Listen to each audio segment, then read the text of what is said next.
Hello, everyone. Thank you for tuning in to this week's edition of the 315. I'm Dakota. And I'm Tori. So Dakota, have you watched the news recently? No, I don't really watch much news. It's not very interesting to me. Well, this week's edition of Fake News Now with Joan, Monica, and Alec is definitely something you should see. Then let's send it over to them. Welcome to another edition of Fake News Now, where we bring you all the latest news from around the world. Let's see what the brilliant students of OHS know about today's events. How do you feel about the new sports complex that will be built this summer? I'm really excited, especially for softball and baseball. The plans say that we're getting a turf field, which makes sense being in the northeast. With all the snow we get, it's just easier for maintenance. We'll have a better chance of getting all our games in. So I'm very excited about that, and just overall for the facilities, I think it'll be really good that we'll be able to host tournaments, host states. It'll bring the whole community aspect back to the high school, which is really exciting. How do you feel about Hannibal and Oswego schools combining in the future?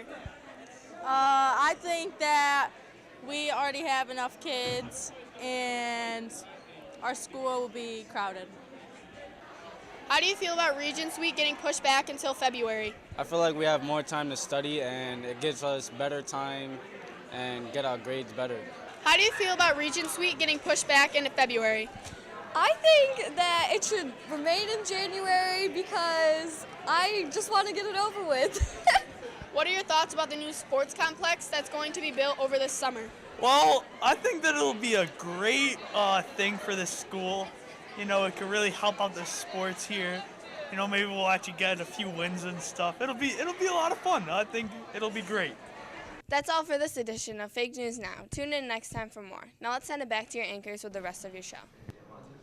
Wow, you were right. That was very entertaining. Told you it would be. Speaking of entertaining, do you watch football? I don't watch much, but I would like to learn more. Well, as a Bills fan, I can't tell you much about good football, but Cash and Sam can show you some of the top plays of the week. So let's see those.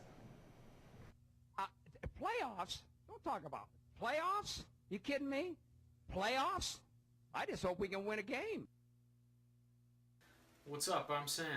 And I'm Cash. And welcome to the top 5 plays of the week in the NFL. Here's number 5. So, number 5 on the list, we have the Chiefs being the Chiefs, letting somebody run right through them in the playoffs. They just don't like to win playoff games. I don't know what it is. Henry's a good running back, but no, they got all pros on that defense. Don't know. Alright, here for number 4 on the list, we got Drew Brees connecting with Ted Ginn to make a nice commanding start to the game here in their hometown.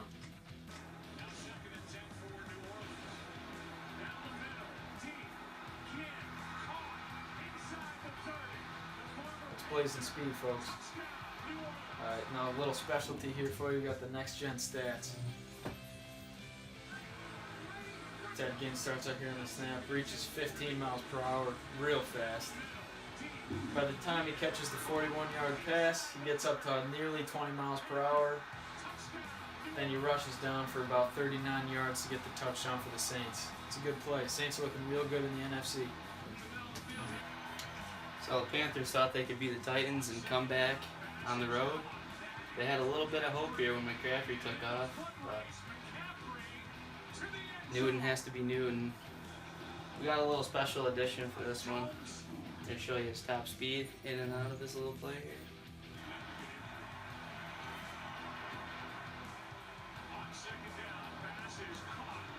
It's just blazing speed in the open field. Saints couldn't really hang with it. Did a good job containing it through the whole day, but 20 miles an hour is your top speed on that play, folks. It's crazy.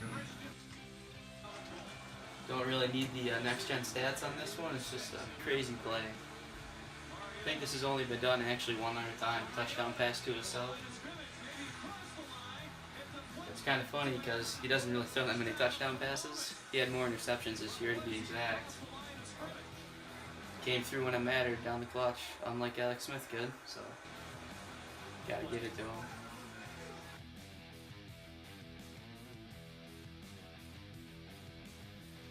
Alright, number 1 on the list, of course, has to be the play that ends the Bills season. I mean, Bills took a long time to get back to the playoffs, but you're going to have to wait even longer now. Nathan Peterman doing as he does, throwing interceptions for days. Let's check it out.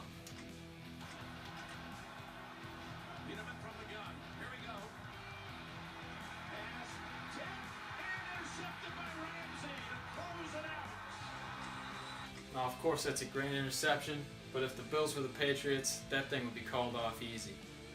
All right, that's all for this week's Top 5 Plays. Catch you next week. Yeah, I gotta add one more thing. Hold on. I'm sorry that you couldn't eat a W, Bills, but you know what? Miracles come around once in a while. Maybe you win a playoff game, or maybe you turn into Dallas. But if you were the Patriots, who knows if that's a catch? But hey, that's how the NFL works nowadays. What's a catch? No one knows. Go Steelers.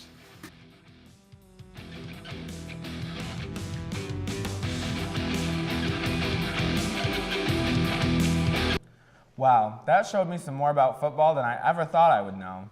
On to the female sports. Have you kept up with the girls' hockey team lately? I've been to a couple games, but I'm not an expert. Do you have any more information on them? I don't, but Reagan does, so let's have her tell us more.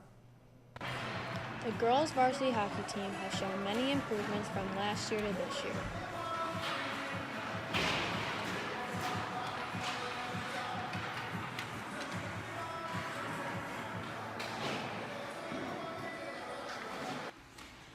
The team this year has definitely improved from years past with the potential to make it far in sectionals.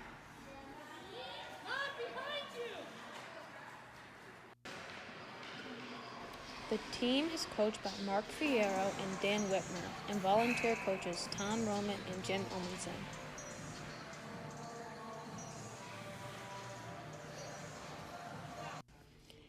I recently talked with the captain of the team, Monica Cahill, to see what she had to say about the season.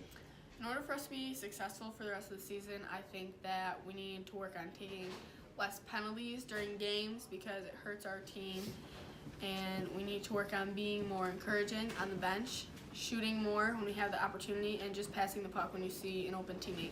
I think the team does best working well together on and off the ice, and in those tough games where we really need to win, the girls always find a way to fight and push through the game in order to get the dub. As a captain, my responsibilities are to help the team stay in line and to fix any problems if the team has any, and just to lead by example so the girls have someone to follow after. I think we are successful this year because we have a group of girls that is really able to work well together, and we have a lot more talent than we have in years past with girls that are upcoming from middle school and freshmen that came in this year, and I'm excited to see what the rest of the season has in store for us. Hopefully the team can pull off a sectional win and continue to be successful throughout the upcoming years. Wow, things really seem to be looking up for them. I agree. Hopefully they make a run to sectionals this season. Absolutely. Well, that's all we have for this week's show. Have a great week, OHS.